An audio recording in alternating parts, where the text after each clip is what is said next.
बिस्मिल्लाहिर्रहमानिर्रहीम। अस्सलाम वालेकुम। आज इस वीडियो में मैं आप लोगों को बताने जा रहा हूँ कि सी प्लस प्लस लैंग्वेज में हम जो बेसिक ऑपरेटर्स यूज़ करते हैं उनको मैं आपके साथ डिस्कस भी करूँगा और प्रैक्टिकली उनको इम्प्लीमेंट भी करके बताऊँगा। कुछ तो ऑपरेटर बिल्कुल बेसिक हैं, जिस तरह ये अरिथमेटिक ऑपरेटर्स हैं। इसके अलावा हमने इनको 4 कैटेगरीज़ में डिवाइड किया है और कैटेगरी वाइज़ मैं आप लोगों को एक्सप्लेन करूँगा और प्रैक्टिकली हम कोड के अंदर इनको इम्प्लीमेंट भी करके देखेंगे। तो चलिए स्टार्ट करते हैं। सबसे पहले हमारे पास अरिथमेटिक ऑपरेटर्स हैं जो कि हम इस प्रोग्रामिंग लैंग्वेज के अंदर यूज़ करते हैं। फर्स्ट ऑफ ऑल उसमें एडिशन के लिए ऑपरेटर है जिसको हम प्लस साइन कहते हैं। इसी तरह सब्ट्रैक्शन के लिए ऑपरेटर है और मल्टीप्लिकेशन के लिए, डिवीजन के लिए, और इसी तरह ये मॉडुलस ऑपरेटर है और ये इंक्रीमेंट ऑपरेटर है जिसको हम प्लस प्लस यूज़ करते हैं। सिंबल 2 बार हम लिखेंगे एडिशन का ऑपरेटर जो है, और इसी तरह ये डिक्रीमेंट ऑपरेटर है। ये 4 जो बेसिक कैटेगरीज हैं ऑपरेटर्स की, उनमें ये फर्स्ट कैटेगरी है अरिथमेटिक ऑपरेटर। तो इसको लेके अब हम इसको प्रैक्टिकली करके देखते हैं कि किस तरह हम इनको इम्प्लीमेंट करेंगे। सबसे पहले एडिशन का ऑपरेटर है। हम यहाँ पे कोई भी 2 वेरिएबल डिक्लेयर कर लेते हैं, इंट num1 और इक्वल टू इसकी वैल्यू हम असाइन कर देते हैं 6 और इंट num2 इक्वल 8। ये मेरे पास 2 वेरिएबल डिक्लेयर्ड हैं जिनको मैंने इनिशियलाइज भी कर लिया है। जब हम किसी भी 2 वैल्यूज़ को, चाहे वो वेरिएबल्स हों चाहे वो कांस्टेंट वैल्यूज़ हों, हम उनको ऐड करना चाहें, उनकी एडिशन करना चाहें, उस पर्पज़ के लिए हमने ये प्लस या एडिशन का जो ऑपरेटर है ये हमने यूज़ करना होता है। ये किस तरह यूज़ किया जाता है? मेरे पास 2 वैल्यूज़ हैं, मैं उनको ऐड करना चाहता हूँ। एक वैल्यू लिखी जाएगी num1 और फिर ये ऑपरेटर लिखा जाएगा, फिर दूसरी वैल्यू लिखी जाएगी num2। ये दोनों वैल्यू ऐड होने के बाद एक आंसर रिटर्न करेंगे जो कि हम लेफ्ट साइड पे कोई भी वेरिएबल यहाँ पे और डिक्लेयर कर लेते हैं, इंट सम।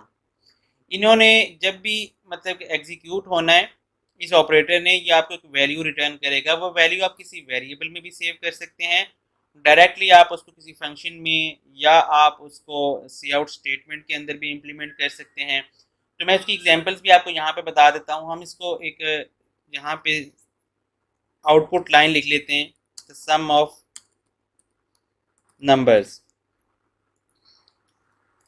ठीक है, और हम ये वेरिएबल सम जो है इसको डिस्प्ले करवाने जा रहे हैं।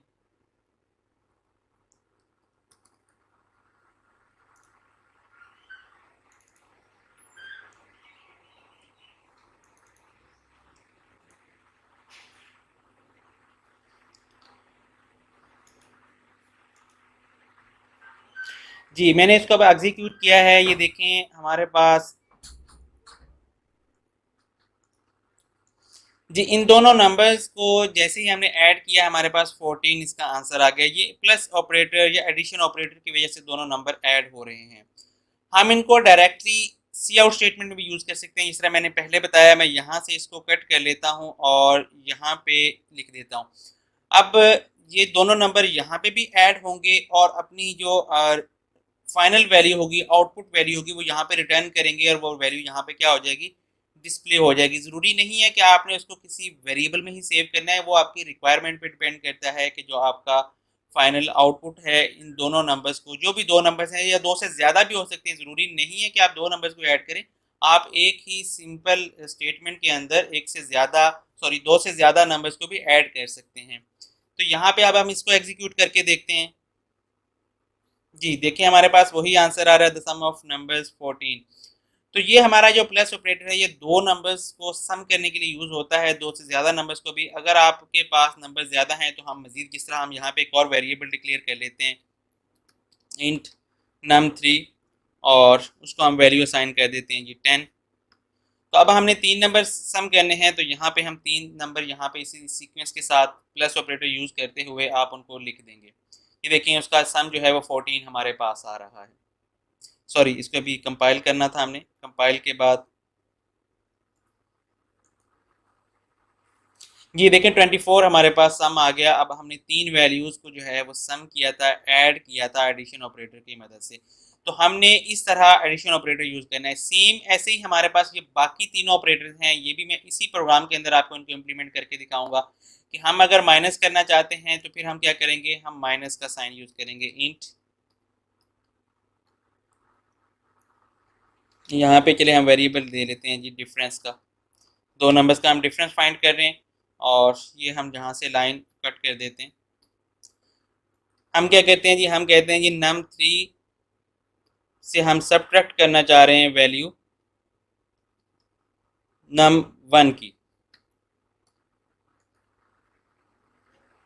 जी, अब हम इसको यहाँ पे आउटपुट भी करवाएंगे।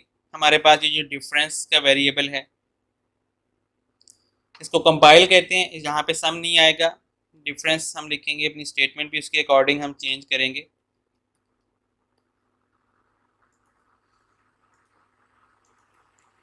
यह डिफरेंस ऑफ नंबर्स जो है हमारे पास कितना आ रहा है 4, क्योंकि हमारे पास num3 की वैल्यू 10 है और num1 की 6 है, तो अगर हमने इनको सब्ट्रैक्ट किया है तो 4 हमारे पास आंसर आ रहा है। आपने क्या करना है कि जिस वैल्यू में से आपने सब्ट्रैक्शन करनी है और जिस वैल्यू को सब्ट्रैक्ट करना है आप उन दोनों को लिखेंगे। पहले वैल्यू वो आएगी, जिस तरह हम सिंपल मैथमेटिक्स में कोई भी ये अरिथमेटिक ऑपरेटर यूज़ करते हैं, सेम हम यहाँ पे यूज़ कर रहे हैं। दूसरी चीज़ यह है कि ज़रूरी नहीं कि आप वेरिएबल को ही सेपरेट करते हैं। मैं यहाँ पे num3 में से माइनस यहाँ पे डायरेक्ट कांस्टेंट वैल्यू कर देता हूँ num3 माइनस 2। अब num3 की वैल्यू कितनी है जी 10, तो उसमें से 2 माइनस करेगा और हमें 8 रिटर्न कर देगा। यहाँ पे हमारा आंसर जो है वो 8 आ जाएगा जी। तो डिफरेंस कितना आ गया 8। इसी तरह दोनों नंबर भी हमारे कांस्टेंट हो सकते हैं। हमारी कोई रिक्वायरमेंट प्रोग्राम की ऐसी भी हो सकती है कि हम दो नंबर्स को जो है वो डिफरेंस ले रहे हैं, वो दोनों कांस्टेंट हैं। स्टूडेंट्स कंफ्यूज हो जाते हैं कि ये ऑपरेटर्स शायद सिर्फ वेरिएबल्स के साथ ही यूज़ होते हैं, ऐसा बिल्कुल नहीं है। अब इस सूरत में हमारे पास आंसर जो है वो 7 आएगा जी, बिल्कुल 7 हमारे पास आंसर आ रहा है। इसका जो साइज़ है वो थोड़ा मैं इंक्रीज़ कर देता हूँ ताकि आप लोगों को क्लियरली नज़र आ सके। The difference of number is 7। तो इसी तरह हमारे बाकी जो दो ऑपरेटर्स हैं मल्टीप्लिकेशन और डिवीजन जो है वो भी इसी तरह यूज़ होंगे। मैं यहाँ पे ये मल्टीप्लिकेशन का साइन जो है यूज़ करता हूँ और वेरिएबल का नेम भी अगर आप उसके अकॉर्डिंग चेंज कर लें।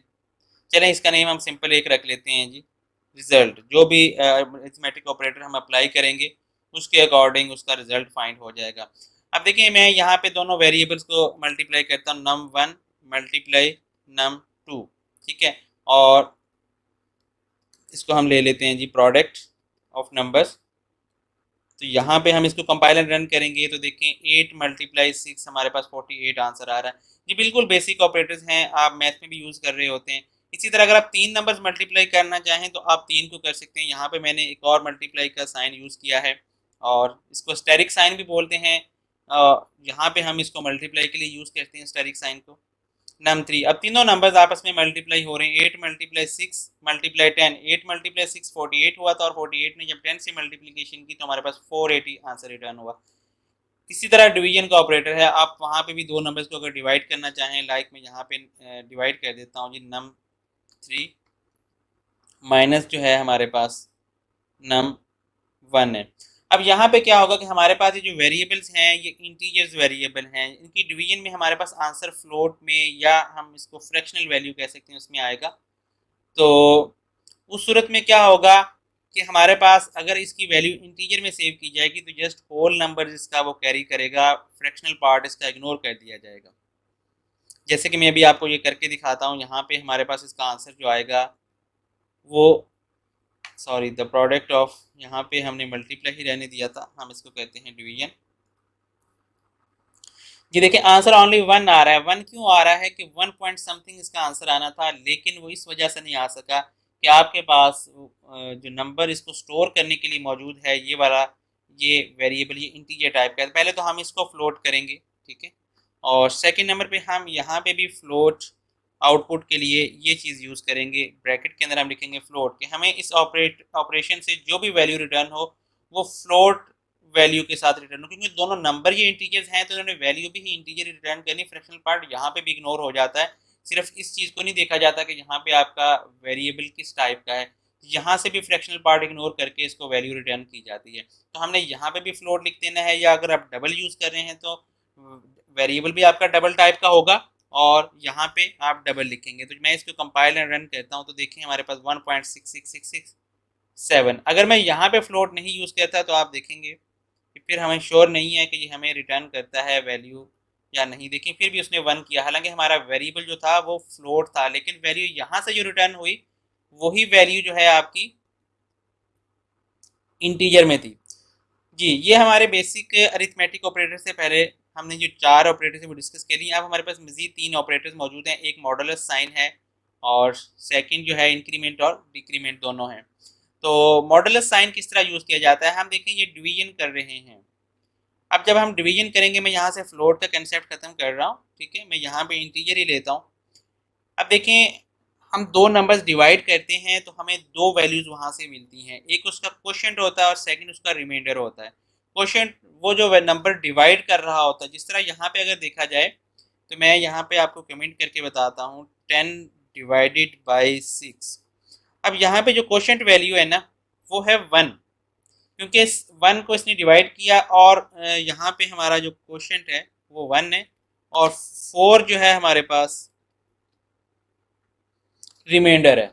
क्योंकि हम जब 10 को 6 से डिवाइड करेंगे 1 हमारे पास क्वोशंट आएगा, 4 रिमाइंडर आएगा। हम इसको उस कंसेप्ट में देख रहे हैं जहाँ पे क्वोशंट एंड रिमाइंडर ले रहे हैं। फ्रैक्शनल पार्ट में अभी हम नहीं जा रहे कि इसका आंसर फ्रैक्शन में आ सकता है, जैसे कि हमने अभी देखा था 1.66 समथिंग। अब हम जब डिवाइड का साइन यूज करेंगे तो तब ये हमें क्या रिटर्न करेगा, ये हमें क्वोशंट रिटर्न करेगा। अगर हम मॉडुलस साइन यूज करेंगे तो ये हमें रिमाइंडर रिटर्न करेगा। यहाँ पे हम इस चीज़ को इम्प्लीमेंट करके देखते हैं। तो मैं यहाँ से इसको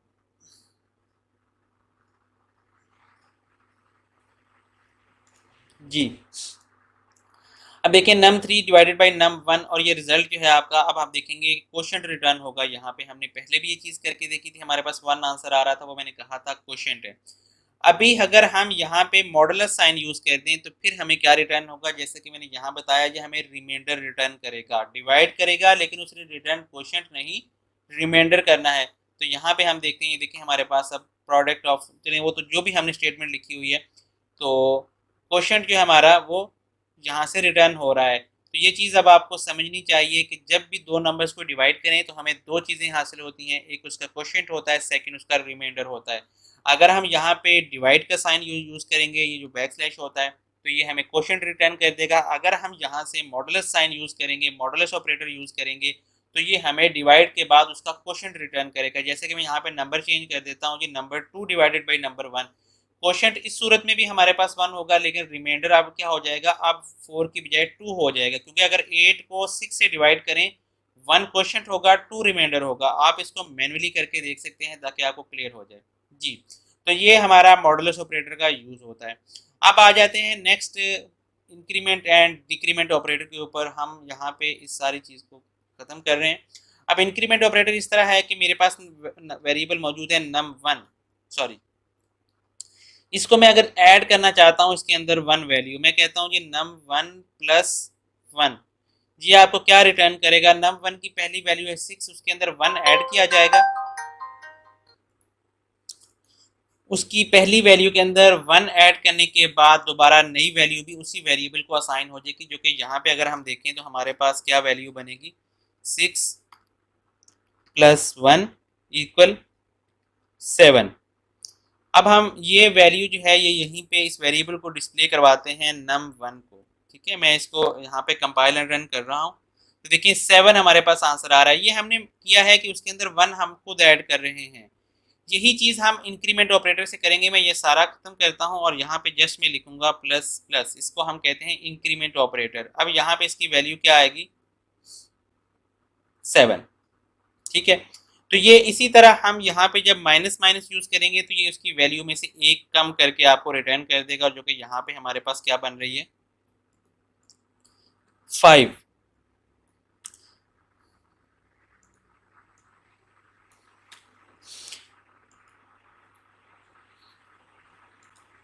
जी, तो ये इंक्रीमेंट और डिक्रीमेंट ऑपरेटर का वर्क था। इसी तरह हमने पहले 4 बेसिक अरिथमेटिक ऑपरेटर देखे, plus minus multiply divide, and next हमने modulus operator, increment and decrement operator. Next इंशाल्लाह वीडियो में मैं आप लोगों को असाइनमेंट ऑपरेटर, कंपैरिजन ऑपरेटर और लॉजिकल ऑपरेटर्स के बारे में गाइड करूंगा। अभी आज इस वीडियो में हमने जस्ट अरिथमेटिक ऑपरेटर्स को समझा है, 4 बेसिक जो अरिथमेटिक ऑपरेटर थे, उसके अलावा modulus operator, increment and decrement. Thank you, अल्लाह हाफिज़।